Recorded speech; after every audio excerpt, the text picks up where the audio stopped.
Have you ever felt the need to hide, not physically, but to hide a part of yourself? Maybe a mistake, a word you regret, or a choice that left a scar. We all carry things we hope no one discovers, tucking them away, thinking they'll disappear. But secrets grow heavier over time, like a backpack of stones, stealing our joy and filling us with quiet anxiety.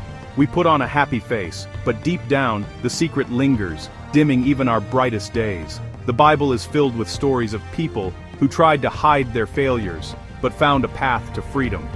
One of the most powerful is the story of King David, a journey from dark secret to profound forgiveness.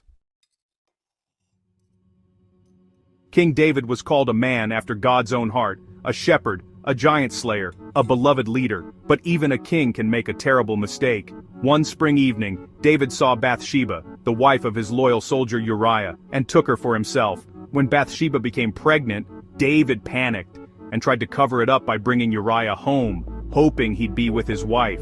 But Uriah, loyal to his fellow soldiers, refused. Desperate, David sent Uriah back to the battlefield with orders that led to his death.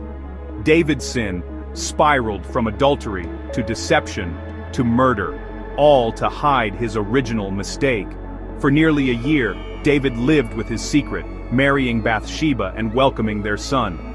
Outwardly, it seemed he'd gotten away with it, but inside, guilt consumed him, his strength sapped, his joy gone. Hiding his sin brought only misery. The king who once sang songs of joy was now silent, trapped by his own secret.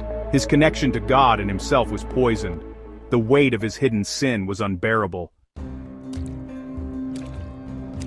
God saw David's secret and loved him too much to leave him in darkness. He sent the prophet Nathan, who approached David with a story. A rich man stole a poor man's only beloved lamb to feed a guest. David, outraged, declared the rich man deserved to pay dearly. Then, Nathan said, "You are the man." In that moment, David saw his own reflection in the story. He was the rich man who took what wasn't his. The story bypassed his defenses and struck his conscience. There was no more hiding. Nathan's words were God's way of pulling David into the light. The secret was out. David was exposed, but also given a chance to change. Sometimes the truth is the only way forward.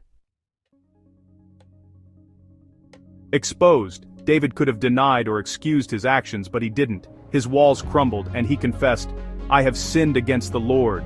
This honest admission was the start of his healing. From this place of brokenness, David wrote Psalm 51, a desperate cry for mercy. He begged, "Have